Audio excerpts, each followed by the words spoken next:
Nosso texto hoje é o texto de Romanos, capítulo 8. O Beto que nos escolheu o texto aí, do versículo 18 ao 27. Então, Beto, você faz a leitura para nós, por favor? Certo, vamos lá. A partir do 18 diz assim: porque para mim tenho por certo que o sofrimento do tempo presente não pode ser comparado com a glória a ser revelada em nós. A ardente expectativa da criação aguarda a revelação dos filhos de Deus, pois a criação está sujeita à vaidade, não voluntariamente, mas por causa daquele que a sujeitou, na esperança de que a própria criação será redimida do cativeiro da corrupção, para a liberdade da glória dos filhos de Deus. Porque sabemos que toda a criação, a um só tempo, geme e suporta a angústia até agora. E não somente ela, mas também nós, que temos as primícias do Espírito, igualmente gememos em nosso íntimo, aguardando a adoção de filhos, a redenção do nosso corpo. Porque na esperança fomos salvos. Ora, esperança que se vê não é esperança, pois o que alguém vê, como o espera? Mas se esperamos o que não vemos, com paciência aguardamos. Também o Espírito, semelhantemente, nos assiste em nossas fraquezas, porque não sabemos orar como convém. Mas o mesmo Espírito intercede por nós, sobremaneira, com gemidos inexprimíveis. Sonda o coração, sabe qual é a mente do Espírito, porque segundo a vontade de Deus é que ele intercede pelos santos.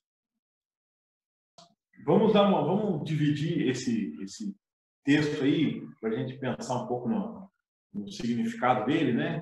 Vamos pensar um pouco no contexto que ele é escrito e não no contexto da escrita. Vamos pensar um pouco no contexto imediato do texto, do que o apóstolo Paulo vem falando no começo desse capítulo, até um pouco antes.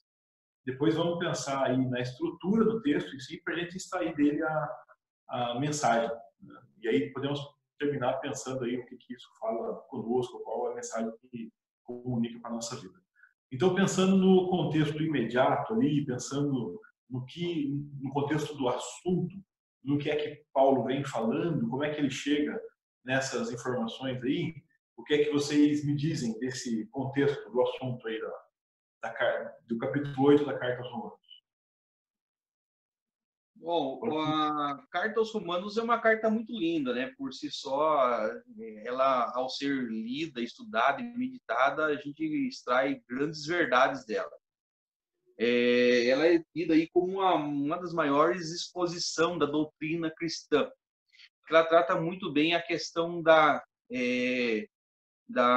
redenção do homem.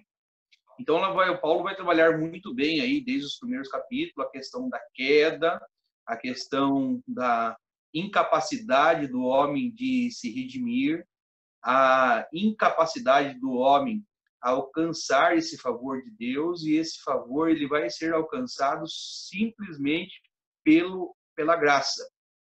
Essa graça que vai ser trabalhada nos capítulos 6 e 7, de uma maneira assim bem explicativa, mostrando que Deus é justo e somente esse ser justo é capaz de conceder a justificação ao homem.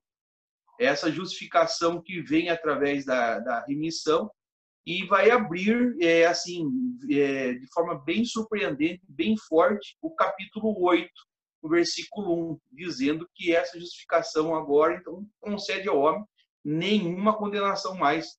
É por isso que o homem agora alcançou esse processo salvífico efetuado através da obra vicária de Cristo lá na cruz.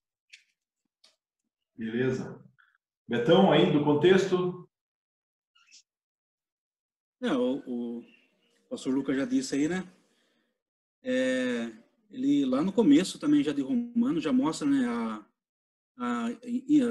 que é impossível, né, do homem em si, né, conquistar a salvação, e também nenhum mérito, né, o ser humano, o homem sim, ele tem, né, que fala que destituído foro da glória de Deus, carece, né, da glória de Deus e necessita dessa ligação de novo com Deus, e o homem por si não tem mérito, capacidade nenhuma de se achegar a Deus.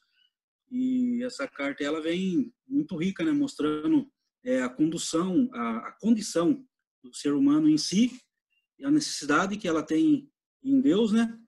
E aqui nesse texto em específico ela vem fazendo esse paralelo, né, de que independente daquilo que você passa, as circunstâncias que você passa, assim, de tudo aquilo que nós sofremos e não conseguimos por nós mesmo conquistarmos, Jesus, né, com o mérito dele, com a graça dele, conquistou por nós, né? E mostra a posição de nós, de ser humano, o que nós somos, e de Jesus Cristo, o que ele é, o que ele fez por nós. E ela é muito rica, né, nessa clareza do ser humano e da glória devida que é de Jesus Cristo, daquilo que ele fez por nós. Beleza. Vamos só olhar aqui o começo do capítulo 8, né? Para nós vermos que como o pastor Lucas falou aí da notícia, né, de que não tem condenação, porque Cristo pagou o preço. Então, já houve a condenação, foi condenado na carne, mas não foi na minha carne, não foi na sua, foi na de Cristo, que é o versículo 3 aí, né? Deus condenou na carne o pecado. Por isso que não há mais condenação. Então, se o nosso pecado foi levado em Cristo, também a vida de Cristo ela vem para nós, né? E nós ganhamos vida. Eu até pintei de novo aqui o versículo 11 aí. Há uma certeza de que aquele que deu vida para Cristo também nos vivificará, ou seja, dará vida a nós. Então, nós somos, a partir do versículo 12, nós somos filhos de Deus. E Deus nos fez filhos para nós não vivermos com medo. Não vivermos com medo. Mas nós temos que viver confiantes na certeza de que somos filhos de Deus. E aí, então, entra no texto que você escolheu, Beto. E aí a gente pode começar a pensar na estrutura desse texto aí. O apóstolo Paulo, ele está falando de certeza. O que ele tem por certo. E o que é que ele tem por certo? Qual é a certeza? A certeza que não se compara, né? O sofrimento do tempo presente com a glória em que há de ser revelada. Glória. Então ele tem certeza de que o sofrimento não é páreo para a glória. Ele tem certeza que há uma glória a ser revelada. Então ele está tranquilo aí que há um...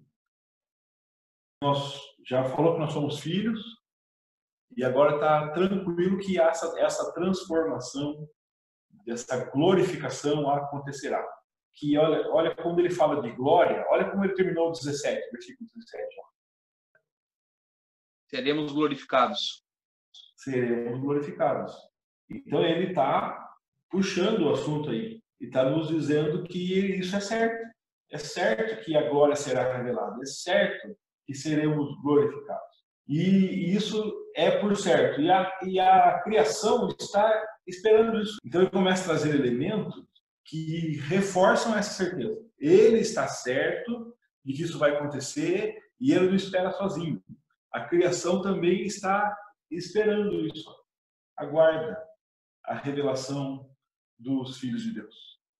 Essa criação que está esperando, a gente pode falar do versículo 20 aí, mas eu quero mostrar para vocês lá embaixo de novo, ó. Quem é que está aguardando também? Nós que temos as primícias do Espírito.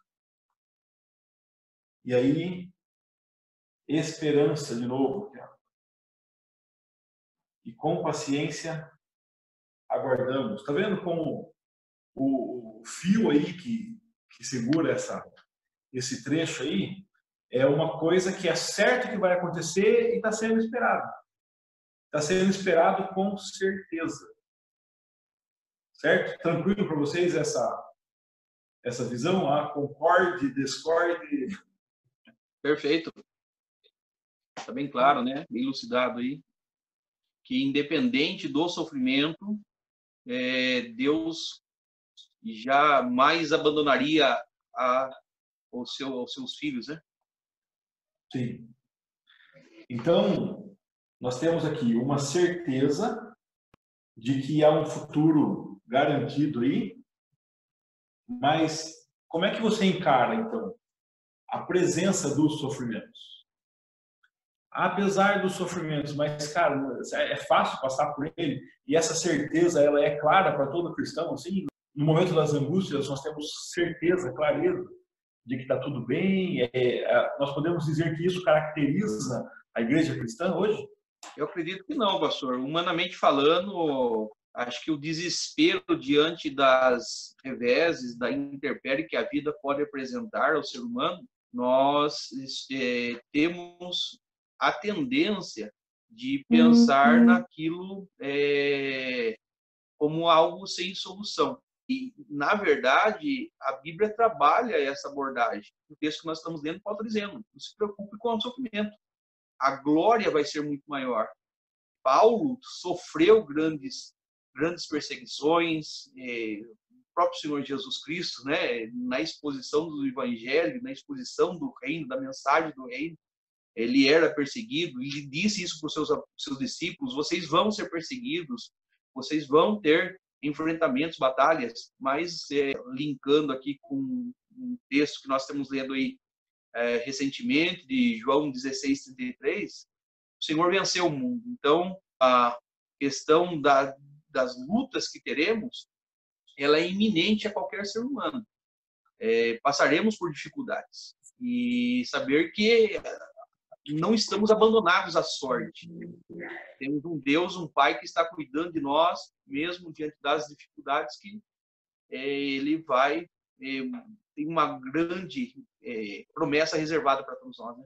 E aí, Beto, a certeza de que a glória será maior do que o sofrimento, ela é suficiente para ficarmos tranquilos? Tem sido assim? E se nós olharmos para a igreja hoje e responder como o Lucas diz, acho que não, por que será que nós não vivemos tranquilos e certos de que pode ter sofrimento, mas teremos uma recompensa maior, temos uma vida melhor? Por que não para a glorificação? O que você acha? Então, nesse aí, o que eu vejo de bastante problema muitas vezes, né, de dependendo as lutas, a diversidade que vem, que as pessoas muitas vezes se afastam, né, fala aquele título, né, está desviado, né, não estou afastado do caminho do Senhor, sabe, não, estou dando um tempo, estou com Deus, mas só não vou na igreja, sabe, esses bordão que a gente sempre tem, assim, não tô firme com Deus, né, preciso voltar. E, geralmente isso aí acontece. Uma vez eu preguei ali na igreja também, quando a gente não entende o que é essa glória. Quando a gente não compreende, você não consegue enxergar o tamanho dessa glória. Porque quando você não tem noção daquilo que você está buscando, é muito fácil de eu tropeçar, desistir nas dificuldades que eu enfrento hoje, né? Você vê nos jogos que tem, competições, guerra, que seja, né? Sempre ele sabe o final daquilo, o prazer que vai dar, sabe a recompensa que ela vai ter.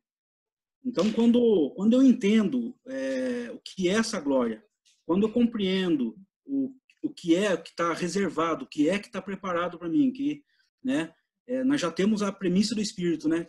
Que fala, né, que já somos salvos, já temos a premissa do Espírito, e mesmo assim sofremos. E o que Paulo, a convicção que ele trouxe aqui, de que eu tenho por certo, pode vir qualquer coisa, falar, a circunstância, dar tapa na minha cara e mostrar, falar que eu estou errado. Não, eu tenho por certo que a glória que está revelada, ela é maior do que o sofrimento. Então, todas as dificuldades, todos os desafios que eu vou passar, se a glória ela é superior a essa aí, não é comparável. Que se comparará com a glória em que há de ser revelada? Então, que muitas das vezes o perigo que ocorre para a gente, até mesmo nessa situação que hoje nós estamos vivendo, né?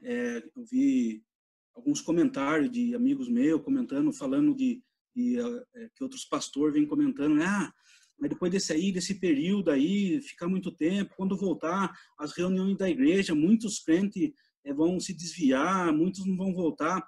Não, mas não vai. O que é escolhido, o que é eleito, que conheceu, entendeu o verdadeiro evangelho, foi nascido, regenerado de novo, ele nasceu para outra vida, ele está em outro mundo, independente do espaço físico, daquilo que ele vai fazer, daquilo que ele seguiu, ele está alimentado.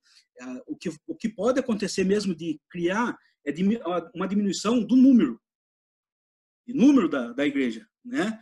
De pessoas. Mas os que conheceu o verdadeiro evangelho mesmo e compreendeu isso aí, não vai se abalar isso aí, porque ele está alimentado, tem o seu dia a dia com Deus. Simplesmente esse número pode diminuir, revelando o que já está no coração dessas pessoas que não compreendeu o verdadeiro evangelho. Isso aí eu vejo mais como uma peneira que vai mostrar os que compreendeu, os que não compreendeu. Só vai revelar o que já está no coração. Você entrou num campo aí, Beto, falando da igreja, né? Das igrejas aí que se o povo vai voltar para a igreja ou não depois disso, né? Na verdade, algumas igrejas nem existirão mais depois disso. É uma situação muito complicada. Algum povo não vai ter para onde voltar. Uma igreja pequena que não tem um prédio próprio, que paga aluguel. Se nós nos estendermos aí por 4 meses sem reunião, como é que faz? As igrejas lá que têm prédio próprio mesmo, mas que tem uma obrigação para manter o salário do pastor e as outras despesas, parcelas de construção, de empréstimo, seja lá o que for. Ou seja, é uma situação que vai afetar todo mundo, né?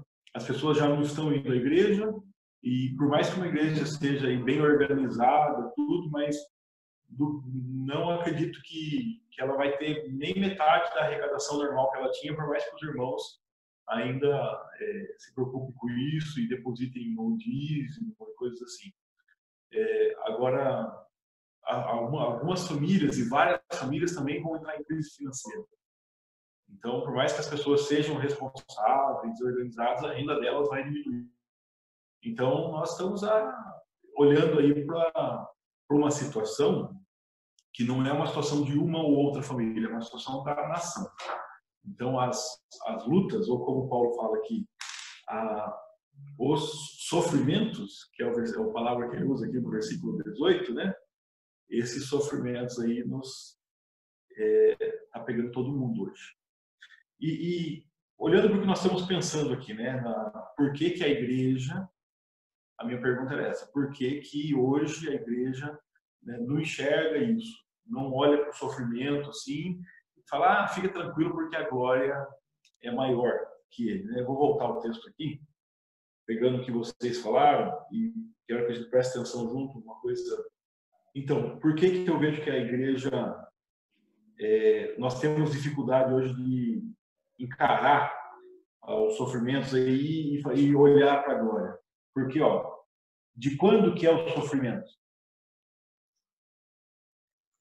Tempo presente, né? Agora.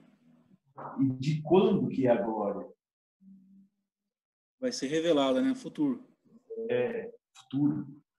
Então, olhando para isso, você pode dizer que Paulo não está dizendo que a glória de agora é maior do que o sofrimento.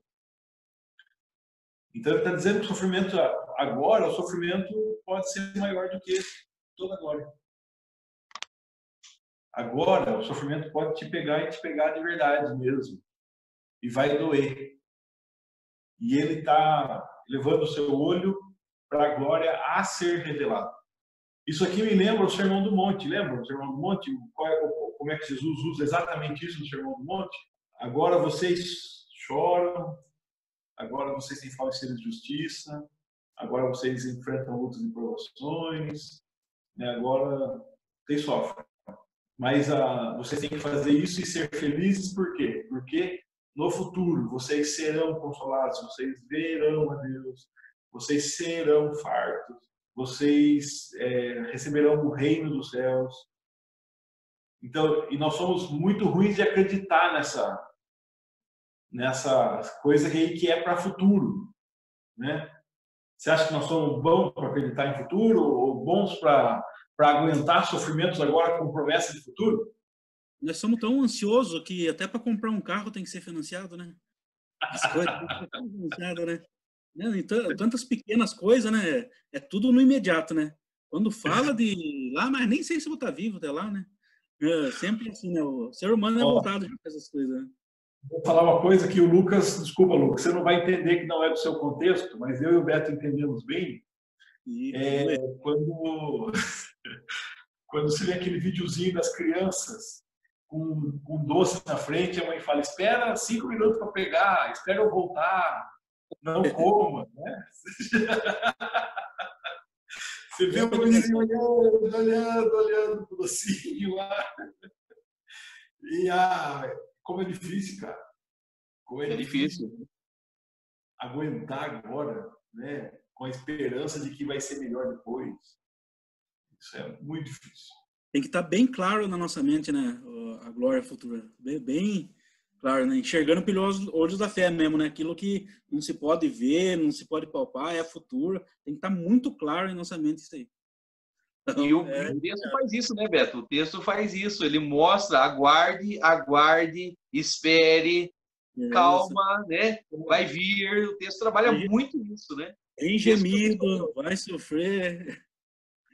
E aí que tá, eu até estou voltando aqui o texto para você aqui, ó, para a gente olhar como nós grifamos no começo aqui, ó. Há uma expectativa, a criação aguarda, a criação está numa situação que ela está sofrendo igual nós estamos.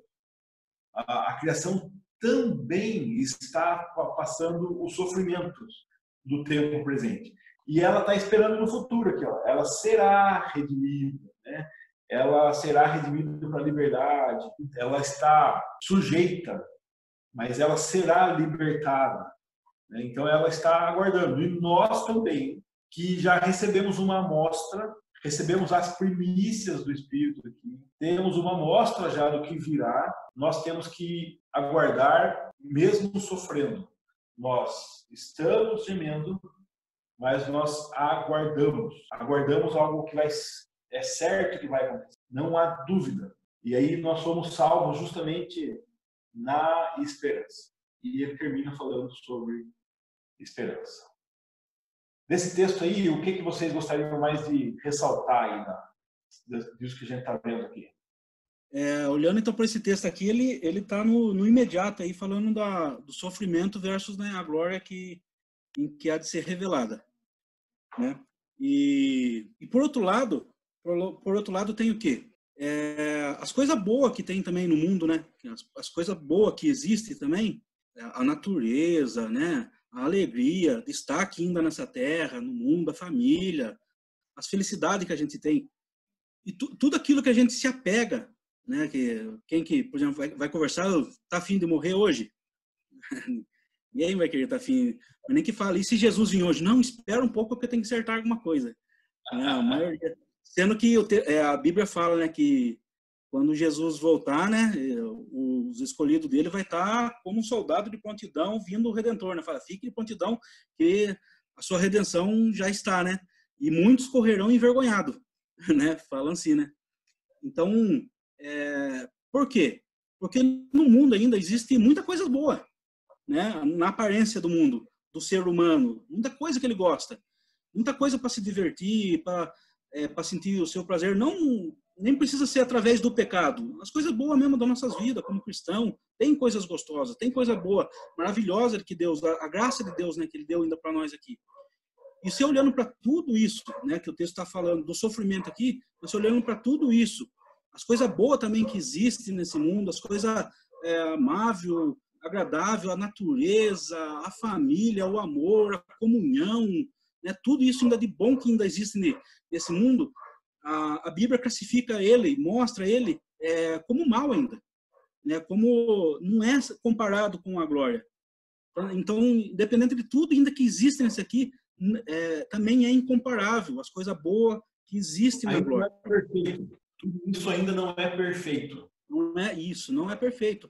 por mais que tenha essas coisas boas, ainda a glória não se compara. Pense, né? Nós podemos imaginar o que eu mais gosto daqui, né? Seja família, o que é que me dá prazer aqui. Não se compara ainda com a glória também que é de ser revelada. Senão se a gente olha só para o lado, não, a nossa vida é sofrimento, é só sofredor.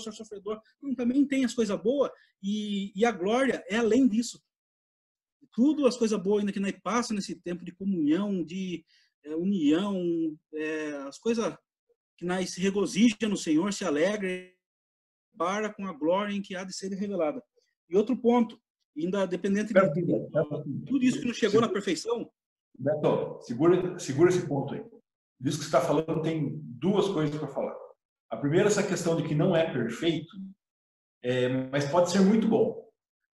Então, quando eu olho para a criação, é muito boa, mas não é a criação do Éden. Não é perfeita como a criação do Éden. Rapaz, ter a família é fantástico, mas o nosso relacionamento ainda não é perfeito, não é plenamente amor, não é plenamente paz, ainda é imperfeito. Ter amigos é demais, ter irmãos que a gente pode caminhar junto é muito bom, mas não é perfeito. Então essa situação aí de imperfeição nos mostra que mesmo assim ainda é muito bom. Então você imagina o que será perfeito. E a segunda questão é que essas coisas são boas, mas nós não podemos nos ancorar nelas. Porque pode ser que não seja boa. Pode ser que para mim, os amigos aí sejam uma coisa muito preciosa na minha vida, mas para outro não é. Tem uma caminhada de vida que ele foi traído pelos amigos e aí, se acontecer isso, acabou a vida, ele vai se matar, nada mais tem sentido? Não. Então, tudo isso de muito bom que a gente recebe não pode ancorar a nossa esperança. Porque a nossa esperança não está nos amigos, não está na família, não está na criação, não está no trabalho, não está no dinheiro.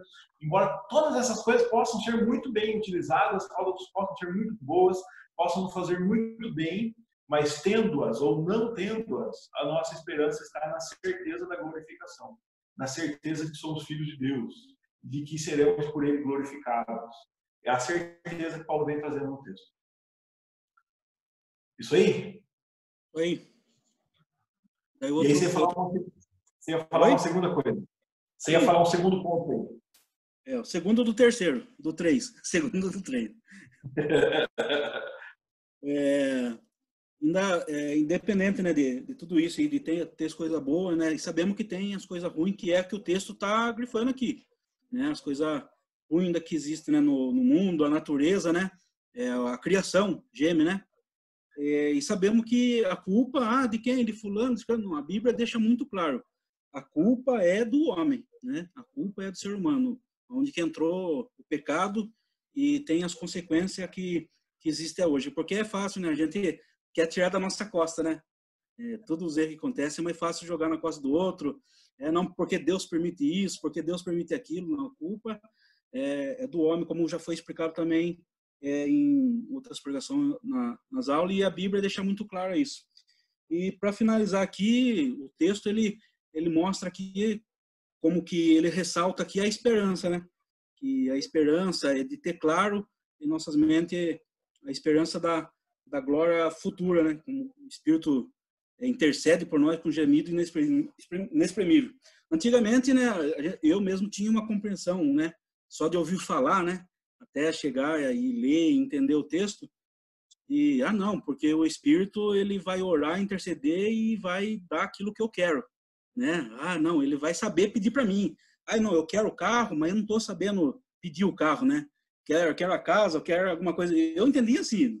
Vocês acham que não, mas eu acho que eu entendi assim, né? Vocês são outro nível, né? Hard, né? Mas e era pregado assim, né? No contexto que eu habitava e estava com outras pessoas, eu entendia e era pregado assim, não, você não sabe pedir, não sabe orar como convém, o Espírito vai pedir, você vai receber aquilo que você quer. Não, o texto aqui está claro, né? Ele conhece a mente do Espírito e vai pedir segundo a vontade de quem? De Deus. Segundo a vontade de Deus. O que Deus quer para a nossa vida, não o que nós quer, né? Porque nós não sabemos orar como que vem. Então, e graças a Deus que muitas das vezes as nossas orações de antigamente não era, né, para atender a nossa vontade. e sim sempre foi para a vontade de Deus. Porque a vontade de Deus é perfeita, é agradável, é ela que vai dar o final certo, né? E de tudo aquilo que a gente espera. É isso. Muito bom. Pastor Lucas, o que você fala para nós desse texto aí? Fala do pedaço que você quiser agora, né? O Beto já falou tudo mesmo, então fala do que você quiser. Não tem o que falar agora, né? Amém? Mas, assim, de forma bem sintetizada aí, concordando com o que o Beto tem colocado aí, o senhor tem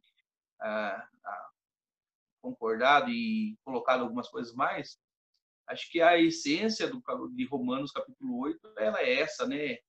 Se pudermos resumir em poucas palavras, seriam a questão da justiça, alcançamos essa justificação através dessa graça, alcançamos aí, depois dessa justiça, uma esperança, que ela vai ser extraordinária, imensurável às nossas palavras, né? A nossa condição humana não consegue trazer uma definição precisa do que está reservado para nós. Até diante daquilo que o senhor tinha perguntado, nós conseguimos ver a aprovação hoje, né? Dentro da definição temporal que o senhor colocou, nós conseguimos ver, mas a nossa mente humana ela é incapaz de produzir aquilo que vai ser revelado para nós. Não temos condições para essa magnitude, né? A condição humana é muito limitada. Mas existe essa esperança, e Paulo adverte nós a essa esperança. Ele nos estimula, aguardem, esperem. A eficácia do que o Espírito está dando para vocês hoje, ela é potencialmente, infinitamente maior daquilo que nós vamos sentir, daquilo que nós vamos presenciar. E talvez ele, encerrando aí o versículo 28, né, que vem a questão da ajuda do Espírito Santo, que o Paulo e o Beto acabou de encerrar aí nas suas palavras, é que nós temos essa ajuda do Espírito Santo, independente das aflições, independente das provações que nós estamos passando, nesse tempo presente, esse mesmo Espírito que já mostra para nós e nos ajuda a esperar, nos ajuda a aguardar esta promessa, ele está nos ajudando hoje. Ele está nos ajudando hoje. Ele está com as suas mãos estendidas sobre nós, ele está nos direcionando. Então, nós temos uma ajuda. E talvez aqui, né, dizendo para os nossos irmãos que nos ouvem, Igreja de Cristo, não é o momento de nos desesperarmos, é o momento de termos a certeza de que o Espírito Santo está ao nosso lado. Mais do que qualquer mensuração política, orientação dos órgãos técnicos de saúde, nós temos a ajuda máxima do Espírito ao nosso lado nesse momento. Nesse momento de angústia, de aflição, de provação, de incertezas, nós temos o Espírito Santo ajudando os seus filhos, ajudando a Igreja de Cristo. Muito bom, isso mesmo, graças a Deus por isso. Ó, para a gente caminhar aí para o final, se bem que nós estamos meio sem começo, sem final aqui, né? Porque nós estamos falando do que quer, na hora que quer, né? Mas voltar para o texto aqui, falando do Espírito, chamar atenção para essa palavra semelhantemente. Semelhantemente. Ou seja, da mesma forma. Da mesma forma que o quê? O que é que Paulo está dizendo para nós aqui? Então, se nós vimos aqui que nós somos sustentados nos sofrimentos, somos sustentados pela esperança do que vai acontecer, os sofrimentos aí podem ser comparados com a glória a ser revelada. Então, todos os nossos olhos vão para a esperança, para a glória que será revelada. Ele está dizendo tudo isso aqui, volto a afirmar, lembrando no final do 17, seremos glorificados. No meio dos sofrimentos, olhe para a certeza da glória, olhe para o que Deus garantiu para nós, olhe para o que Deus já fez, né? Isso só será efetivado aqui, revelado em nosso corpo, que já somos filhos de Deus. Então, da mesma forma que a esperança nos sustenta, da mesma forma que a certeza nos assiste na nossa fraqueza, nós somos convidados, então, a ter força no meio da fraqueza, a ter força no meio do sofrimento, porque estamos olhando com certeza para o que Deus está fazendo, olhando com certeza para o que Deus garante, olhando com certeza para o futuro. Isso nos sustenta. Da mesma forma, o Espírito Santo nos assiste em nossa fraqueza. E aí mostra como ele intercede por nós, como ele nos dirige, como o Beto lembrou, para a vontade de Deus, porque é segundo a vontade de Deus que ele intercede pelos santos. Se nós pararmos no 27, dá uma vontade louca de ir para baixo aqui, né? Mas a gente deixa para outro ponto. Se nós pararmos no 27 aqui, eu acho que nós podemos ter esse fio condutor aí, de que a esperança do que Deus está fazendo, a certeza do que Deus está fazendo deve nos sustentar.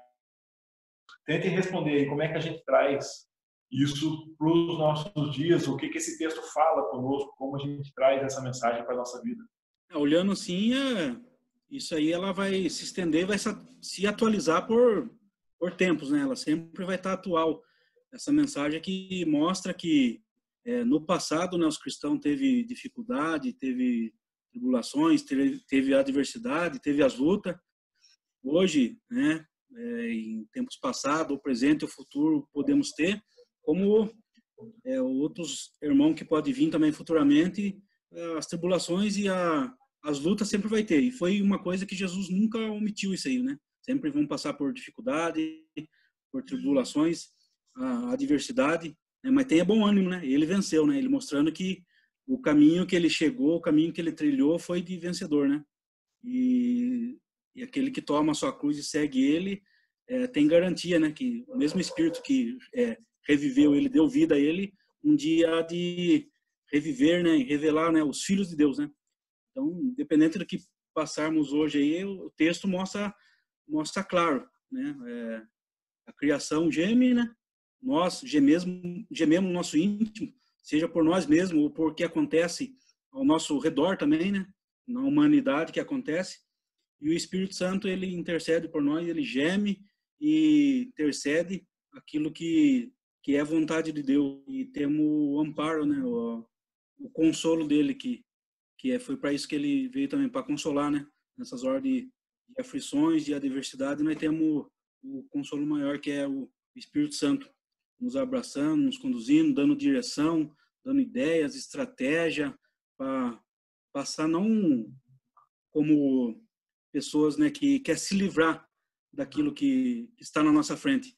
Eu tenho certeza que quando Deus olha e acontece de ter essas adversidades que teve com os povos antigos, né, os cristãos, né, os cristãos do primeiro século, que sofreram muito, eu acredito que quando ele olha e vê as pessoas encarando as dificuldades e vencendo ela e glorificando a Deus com a sua vida, é muito prazeroso para ele, do que muitas vezes a gente viver em melancolia ou reclamando, né, olhando a dificuldade e não vendo esperança. Eu acredito que ele agrada mais a ele quando nós enfrentamos a dificuldade e conseguimos glorificar e exaltar o nome dele, independente das coisas boas que nós rendemos graça, e também na dificuldade, glorificando o nome dele, porque ele nos sustenta e nos dá força. E tenho certeza, como nós, pai, olhamos para o nosso filho e sabemos as dificuldades que eles passaram e foram vencedor na vida